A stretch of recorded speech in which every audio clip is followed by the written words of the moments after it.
ಇರತಕ್ಕಂಥ YouTube channel study with ಪರಶುರಾಮ್ಗೆ ಸ್ವಾಗತವನ್ನು ಕೊಡ್ತೀನಿ. ಇಂದಿನ ವಿಡಿಯೋದಲ್ಲಿ ನಾನು SSLCಯ FA4 ಇಂಗ್ಲೀಷ್ನಲ್ಲಿ ಕ್ವಶನ್ ಪೇಪರ್ ಮತ್ತು ಕೀ ಆನ್ಸರನ್ನು ಕೊಡ್ತಾ ಇದ್ದೀನಿ. ಆಲ್ರೆಡಿ ಕನ್ನಡ ಆಗಿರ್ಬೋದು, SS ಆಗಿರ್ಬೋದು, ಹಿಂದಿಯಲ್ಲಿ ಕೊಟ್ಟಿದ್ದೀನಿ. ಸೊ ಇಂಗ್ಲೀಷು, ಮ್ಯಾಥ್ಸು, ಸೈನ್ಸದು ಬೇಗನೆ ಅವುಗಳು ಕೂಡ ವಿಡಿಯೋಗಳನ್ನು ಕೊಡ್ತೀನಿ. ಅವುಗಳನ್ನು ನೋಡಿ ಅಂತ ಹೇಳ್ತಾ ವಿಡಿಯೋಗಳನ್ನು ಲೈಕ್, ಶೇರ್ ಮತ್ತು ಸಬ್ಸ್ಕ್ರೈಬ್ ಮಾಡೋದನ್ನು ಮಾತ್ರ ಮರೆಯದಿರಿ. ಆಲ್ರೆಡಿ SSLC ಇಂಗ್ಲೀಷ್ ಪಾಸಿಂಗ್ ಮತ್ತು ಸ್ಕೋರಿಂಗ್ ಪ್ಯಾಕೇಜನ್ನು ಒತ್ತಿದ್ರೆ ಸಾಕು. ನಾವು ಹಾಕ್ತಕ್ಕಂಥ ಮಾಡೆಲ್ ಕ್ವಶನ್ ಪೇಪರ್ಗಳು, ಪಾಸಿಂಗ್ ಪ್ಯಾಕೇಜ್ಗಳು ಅವೆಲ್ಲವುಗಳು ಆ ಪ್ಲೇಲಿಸ್ಟ್ ಲಿಂಕಲ್ಲಿ ಸಿಗ್ತಾವೆ. ದಯಮಾಡಿ ಅವುಗಳನ್ನು ನೋಡಿ. ಉಳಿದ ಎಲ್ಲ ವಿಷಯಗಳ ಲಿಂಕನ್ನು ಸಹಿತ ಸಜೆಸ್ಟ್ ಮಾಡ್ತೇನೆ. Formative assessment for achievement test, class 10, subject English, marks 20. First one, multiple choice questions. Read the given conversation and choose the language function for the underlined sentence ಅಂತ ಇದೆ. ಸೆಂಟೆನ್ಸ್ ಏನಿತ್ತಂದ್ರೆ prepare a good time table and follow it ಅಂತ ಇದೆ. ಅದು apologising ಆಗ್ತದನೋ, seeking information, giving advice, request ಅಂತ ಇದೆ. So ಇದೇನಾಗ್ತದಪ್ಪ ಅಂದ್ರೆ ಫಾಲೋ ಅಂತದ. ಸೊ ಅದೇನಾಗ್ಬೋದು ಗಿವಿಂಗ್ ಅಡ್ವೈಸ್ ಅಂತಕ್ಕಂಥದ್ದು. Option C is the exactly right answer. ಪ್ರಶ್ನೆ 2, choose the appropriate tag, question tag and fill in the blank ಅಂತ ಕೇಳಿದ್ದಾರೆ. ಜೋರಿತಾ ಕಮ್ಸ್ ಟು ಸ್ಕೂಲ್ ರೆಗ್ಯುಲರ್ಲಿ ಅಂತ ಇದೆ. Doesn't C, does C, did C, didn't C ಅಂತ ಇದೆ. Comes ಇದೆ, ಇಲ್ಲಿ ಜೋರಿತಾ ಅಂತಕ್ಕಂಥದ್ದು ಇದೆ. ಸೊ ಏನಾಗ್ತದೆ, doesn't C is the right answer. ಯಾಕಂದ್ರೆ ಪಾಸಿಟಿವ್ ಅದ. ಸೊ ನೆಗೆಟಿವ್ ಅಲ್ಲಿ ನಾವು ಏನು ಮಾಡ್ತೀವಿ, ನಾಟ್ ಫಾರ್ಮ್ಗಳನ್ನು ಹಾಕಲೇಬೇಕಾಗ್ತದೆ. Next, main to rewrite as directed. 3 questions, each a question carry 1 mark. 3 question 3 mark. He dash B plus take special classes nowadays ಅಂತ ಕೇಳಿದ್ದಾರೆ. ಬಿ ಟೇಕ್ ಅಂತಿದೆ. So is taking is the right answer. Question number 4, change into comparative degree ಕೇಳಿದ್ದಾರೆ. Bengaluru is the most expensive city in India ಅಂತ ಅದ. So ಇದೇನು ಮಾಡಬೇಕಾಗದ, ನಾವು comparative ಡಿಗ್ರಿಗೆ translate ಮಾಡಬೇಕು. ಅವಾಗ ಏನಾಗ್ತದೆ, Bengaluru is more expensive than any other city in India ಅಂತಕ್ಕಂಥದ್ದು ಉತ್ತರ ಅಲ್ಲಿ ಬರಬೇಕಾಗ್ತದೆ. ಮುಂದಿನ ಪ್ರಶ್ನೆ 5, use the word brush as a verb in a sentence ಅಂತ ಕೇಳಿದ್ದಾರೆ. ಬ್ರಷ್ ಅಂತಕ್ಕಂಥ ಪದವನ್ನು ನೀವು ಏನು ಮಾಡಬೇಕು, ಸೆಂಟೆನ್ಸಲ್ಲಿ ಯೂಸ್ ಮಾಡಬೇಕು. ಬಟ್ ಅದು ಯಾವ ಫಾರ್ಮಲ್ಲಿ ಇರಬೇಕಪ್ಪ ಅಂದರೆ ಅದು ವರ್ಬ್ ಫಾರ್ಮ್ದಲ್ಲಿ ಇರಬೇಕಾಗಿತ್ತು ಅನ್ನೋದನ್ನು ಅವ್ರು ಏನು ಮಾಡಿದ್ದಾರೆ, ಹೇಳಿದ್ದಾರೆ. ಓಕೆನಾ. ಸೊ ಆನ್ಸರ್ಸ್ ನೋಡ್ಕೊಂಡು ಬರುವ. ಆನ್ಸರ್ಸ್ ಏನಾಗ್ತದಪ್ಪ ಅಂತಂದರೆ ಎಸ್, ಮೀನಿಂಗ್ಫುಲ್ ಸೆಂಟೆನ್ಸ್ ಅಂತಕ್ಕಂಥದ್ದು ಆಗಬೇಕು. ಸೊ ಕರೆಕ್ಟಾಗಿರ್ತಕ್ಕಂಥ ಮೀನಿಂಗ್ಫುಲ್ ಆಗಬೇಕು. ಆಮೇಲೆ ಎಸ್, ಸಬ್ಜೆಕ್ಟ್, ವರ್ಬ್, ಆಬ್ಜೆಕ್ಟ್ಗಳನ್ನು ಬಂದು ಮೀನಿಂಗ್ಫುಲ್ ಸೆಂಟೆನ್ಸ್ ಆದರೆ 1 ಮಾರ್ಕ್ಗಳನ್ನು ಕೊಡ್ತಾರೆ. ಎಸ್. ನೆಕ್ಸ್ಟ್, ಮುಂದಿನ ಮೆಥಡಲ್ಲಿ ಇಲ್ಲಿ ಎಡಿಟಿಂಗ್ ಇದೆ. Ravindra thought for a moment and ran quick to help his a friend ಅಂತ ಇದೆ. ಇಲ್ಲಿ ಸ್ಪೆಲ್ಲಿಂಗ್ ಟು ಬಿ ಕರೆಕ್ಟೆಡ್ ಅಂತ ಇದೆ.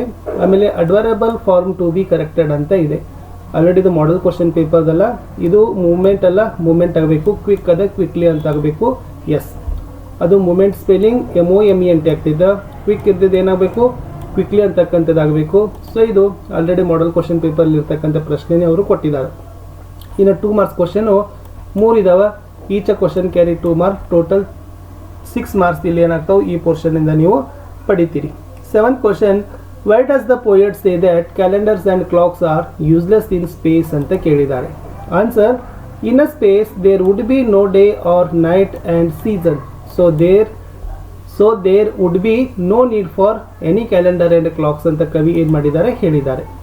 8th question, scientist are the most practical people in the world, justify ಅಂತ ಕೇಳಿದ್ದಾರೆ.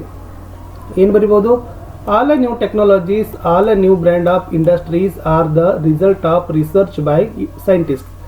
It is through their work that we have medicines, electronics, modes of transport and the green revolution ಅಂತಕ್ಕದ್ದನ್ನು ಬರಿಬೇಕು.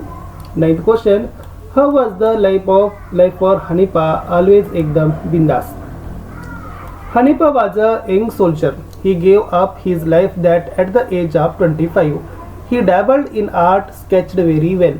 He made a beautiful cards out of waste material. He read a books. He loved playing drums ಅಂತಕ್ಕದ್ದನ್ನು ಬರೀಬೇಕು. ಇನ್ನೊಂದು ಕೇಳಿದ್ದಾರೆ, how did the bird of happiness relieve the poor people of Tibet of their hardship ಅಂತ ಕೇಳಿದ್ದಾರೆ. Answer ಏನು ಬರಿಬಹುದು ಅಂತಂದರೆ, ಇದನ್ನು ಏನು ಮಾಡಿದ್ದಾರೆ ಅವರು, ಆರ್ ಕ್ವಶನ್ಸ್ದು ಆನ್ಸರ್ಸ್ಗಳನ್ನು he made a beautiful cards out of the waste material, he read a books, he loved a playing drums ಅಂತಕ್ಕಂಥದ್ದು ಇಷ್ಟು ಉತ್ತರ ಏನಾಗಬೇಕು ಅದರದ್ದು ಬರಬೇಕು. ಇದು 9th ಒಂದದು ಆರ್ಟ್ಸದು. ಓಕೆನಾ? ಎಸ್. ಇನ್ನು 3 ಮಾರ್ಕ್ ಕ್ವಶನ್ಸ್ಗೆ ಹೋಗೋಣ. ಅವ್ರೇನು ಕೇಳಿದ್ದಾರೆ, physical disability is a no barrier to success to Satish justify ಅಂತ ಕೇಳಿದ್ದಾರೆ. ಆನ್ಸರ್ ಬರಿಬಹುದು, Satish met with an accident and became deaf. He was refused admission by schools, so he remained at home. One day he saw a beautiful bird that made him take up drawing and painting. Today he is one of the best artists in India. Exhibition of his work have been held all over the world. He has published 4 books in various arts. The government of India honored him with Padma Vibhushan ಅನ್ನೋದನ್ನು ಉತ್ತರಗಳಲ್ಲಿ ಬರೀಬೇಕು. Last ಪದ್ಯ ಇದೆ, ಮೈ ಡೇದಿಂದ ಹಿಡಿದು wear always day ವರೆಗೂ ಕೂಡ ಬರಲಿಕ್ಕೆ ಕೇಳಿದ್ದಾರೆ. 4 marks question ಇದೆ. My day or night, myself I make, whenever I sleep or play, and could I ever keep awake with the where always day ಅಂತಕ್ಕದ್ದನ್ನು ಕೊಟ್ಟಿದ್ದಾರೆ. ಇಷ್ಟು ಏನಾಗಿತ್ತು ಅಂತಂದರೆ FA4 ಇರ್ತಕ್ಕಂಥ ನಾನೊಂದು ಕ್ವಶನ್ ಪೇಪರ್ನ ಮಾಡೆಲ್ ಆಗಿ ನಿಮಗೆ ಕೊಟ್ಟಿದ್ದೀನಿ. ಸೊ ಚೆನ್ನಾಗಿ ಇದನ್ನು ಪ್ರಿಪೇರ್ ಮಾಡಿಕೊಡ್ರಿ. ಇದು ಕೇವಲ ಮಾಡೆಲ್ ಆಗಿರ್ತಕ್ಕಂಥ ಕ್ವಶನ್ ಪೇಪರ್. ನಿಮ್ಮ ಸ್ಕೂಲಲ್ಲಿ ಮತ್ತೆ ಅವ್ರು ಏನು ಮಾಡ್ಬೋದು, ನಿಮ್ಮ ಸಬ್ಜೆಕ್ಟ್ ಟೀಚರ್ಸ್ಗಳು ಚೇಂಜ್ ಮಾಡ್ಬೋದು. ಬಟ್ ಕ್ವಶನ್ಸ್ ಏನಿದಾವಲ್ಲ ಅವು ಮಾತ್ರ ಭಾಳ ಮೋಸ್ಟ್ ಇಂಪಾರ್ಟೆಂಟ್ ಆಗಿರ್ತಕ್ಕಂಥ ಪ್ರಶ್ನೆಗಳು ಇದ್ದಾವೆ. ಯಾಕಂದ್ರೆ ನಿಮ್ಮ ಒಂದು ಲೈಕ್, ನಿಮ್ಮ ಒಂದು ಶೇರ್ ನಮಗೆ ಭಾಳಷ್ಟು ಮೋಟಿವೇಶನನ್ನು ತಂದು ಕೊಡ್ತದೆ. ಆಲ್ರೆಡಿ ಎಲ್ಲ ವಿಷಯಗಳಲ್ಲಿ ಕೂಡ ಇದ್ದಾವೆ. ಅದನ್ನು ಪ್ರಾಕ್ಟೀಸ್ ಆಗಿ ತೆಗೆದುಕೊಂಡು ನೀವು ಪ್ರಿಪೇರನ್ನು ಮಾಡಿ ಪಾಸಿಂಗ್ ಪ್ಯಾಕೇಜ್ಗಳನ್ನು, ಸ್ಕೋರಿಂಗ್ ಪ್ಯಾಕೇಜ್ಗಳನ್ನು ಕೊಡ್ತಾ ಇದ್ದೀವಿ. ಅವು ಭಾಳಷ್ಟು ನಿಮಗೆ ಹೆಲ್ಪ್ ಆಗ್ತಾವೆ. ಅದನ್ನು ಸಹಿತ ನೋಡೋದನ್ನು ಮಾತ್ರ ಮರೆಯದಿರಿ. ಸೊ ಮತ್ತೆ ನಾನು ಹೊಸ ವಿಡಿಯೋಗಳಲ್ಲಿ ಸಿಗ್ತೀನಿ. ನಮ್ಮದೇ ಆಗಿರ್ತಕ್ಕಂಥ ವಾಟ್ಸಪ್ ಚಾನಲ್ ಅದ, ಟೆಲಿಗ್ರಾಮ್ ಗ್ರೂಪ್ ಅದ, ಲಿಂಕನ್ನು ನಾನು ವಿಡಿಯೋದ ಡಿಸ್ಕ್ರಿಪ್ಷನ್ ಬಾಕ್ಸ್ನಲ್ಲಿ ಕೊಟ್ಟಿದ್ದೀನಿ. ಸೊ ದಯಮಾಡಿ ತಾವೆಲ್ಲರೂ ಕೂಡ ಹೋಗಿ ಅವುಗಳಿಗೆ ಬಂದು ಜಾಯ್ನ್ ಆಗೋದ್ರಿಂದ ನಾವು ಹಾಕ್ತಕ್ಕಂಥ ಅದು ಪ್ರತಿಯೊಂದು ವಿಡಿಯೋಗಳ ನೋಟಿಫಿಕೇಷನನ್ನು ನೀವೇನು ಮಾಡ್ತೀರಪ್ಪ ಅಂದರೆ ಫಸ್ಟಾಗಿ ಪಡಿತೀರಿ ಅಂತ ಹೇಳ್ತಾ, ಇಲ್ಲಿಯವರೆಗೆ ವಿಡಿಯೋನ ವೀಕ್ಷಿಸಿದ್ದಕ್ಕಾಗಿ ಧನ್ಯವಾದಗಳು.